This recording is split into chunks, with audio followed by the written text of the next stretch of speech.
Okay, so continuing on from the legs, we'll move into the glutes. So glutes are the big, powerful sort of butt muscles. They support your hips and help with your low back, and they'll get tired as well because we're using them pretty much all the time. So you can use either the foam roller or the release ball for any of this stuff. The release ball is a little bit more specific for the glutes. So there's a few spots we can get. So if you feel the bone in the front of your hip, just down and sort of down and then a little bit outside, there'll be a tight muscle in there. So we can lay on the ground onto the ball and just roll onto our side, waiting until you find that tight bit. Okay, so that's one muscle group that tends to get tight for us.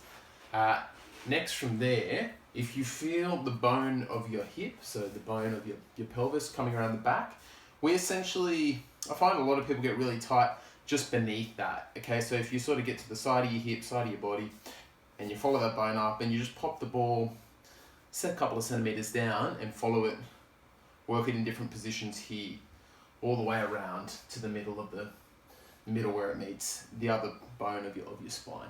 So you can play around with all those different positions. And how we do it is popping it there. Okay, so find that bone of your hip, a couple of centimeters down, and we just sort of lay over it. So you can just lean into it. So I'm kind of half on my side, supported by the elbow, and I'm just rolling into it from there. You may get pain if you hit a really tender point. Some muscles refer pain down the leg, and that's okay. So just lean into it and hold it there.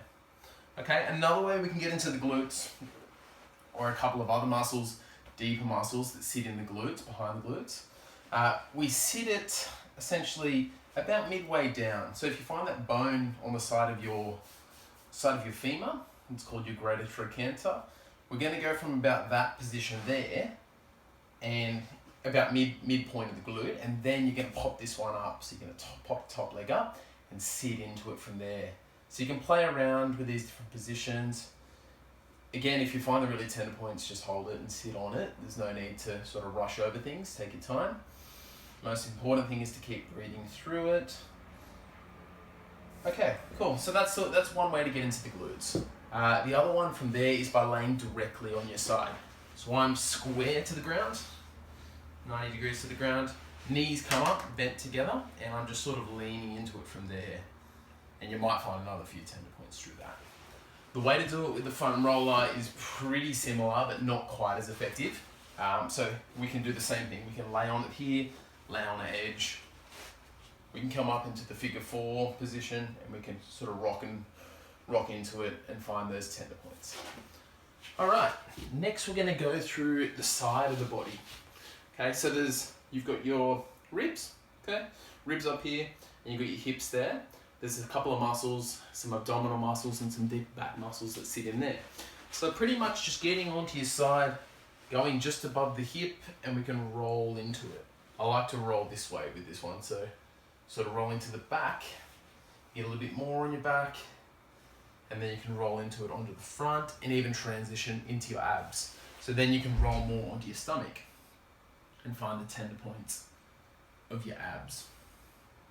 Okay, continuing on from there, you can come onto your tummy and even just get sort of like the edge of the foam roller. So if it's on this side, the end of the foam roller's there, and I can just even get up in and around my upper abs, which could be tender from getting hit. So we can roll into that, breathe into that. Again, it should be a little bit discomfort, but it shouldn't be overly painful when we do this stuff.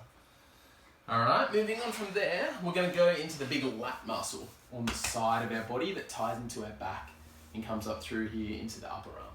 So how we do that one is we lay directly on our side, and you'll start sort of around the middle of the ribs, okay? And then you're going to, same thing, rock into the front, rock into the back, and moving up centimeter by centimeter, do little rolls, hold the tender points when you find them. And we want to work all the way up, essentially, to the armpit, okay? So we also might even get to the edge of the shoulder blade here. So all that way up is going to help us attack the lat, which is a muscle that could be tight from a lot of punching too. All right, moving next, we'll go into the chest, another commonly tight one for most of us. So a little bit of anatomy again. We've got the clavicle. collarbone coming across here, and then you'll hit a little bone that sits in the front there as well. You'll feel a little bony kind of prominence. And we have a few muscles that come and attach up around here. So you've got your biceps come and attach, you've got the front of your shoulder muscles that are sitting there, and then you've also got some of the chest muscles that will come and attach in there as well. So the way we're going to attack this one is find that bony kind of prominence, get the ball in there, and then we're going to lay on the ground. Okay, you could also do this one pressing into a wall that way. So by laying into the ground, here, again, play around with the arm position so we can come all the way back, palm down. You can roll the arm, so rolling sort of front to back, play around with that ball position, and moving the arm out to the side now, same thing, bit of rolling, and then the arm coming up and overhead. All right, so the few different places we can pop that. One, we first talked about the bone sitting there. We can then move into the delts, which is the shoulder muscles sitting in the upper arm. So we can come through those delts there, right, in this direction, or even on the side. Come into the biceps as well. You can get a little bit of pressure through the biceps there. And then from there, you can also work into the chest.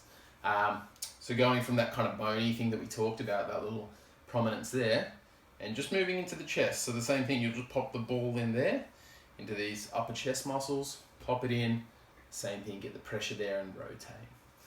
I'll take you through a few more. So next we're going to go into the muscles between the shoulder blades. They'll commonly be tight for a lot of people, whether they're karate people or not. And the way that we do it is if you feel your shoulder blade, okay, a lot of the tender points here sit on the inside edge of that shoulder blade. So this is the edge of my shoulder blade here. It's going to be from the bottom, just in there, and kind of coming up to the top of that shoulder blade along that line. The other place that you may be tight with this one is also more towards the spine, so between the shoulder blade and the spine. So my spine's in the middle here, more in these sort of points as well. That's pretty common. So the way we're going to attack this is by first finding the point, okay, so get a bit of a feel for your body. You go, okay, there's the shoulder blade. You're going to pop it in on the ground, laying on your back. Okay, find the tender point. And then the arm is going to give us that movement. So we can come overhead, relax your head on the ground, overhead and back. And then we can also come in and out, arm across, roll up a centimetre. Same thing. You can also give yourself a bit of a hug, and that will pull your shoulder blade out to the side and make it a bit easier to get into from there. Alrighty. So that's all for now, guys, for the release work. Any more specifics, let me know and we can cover some other stuff as well. I hope that helps.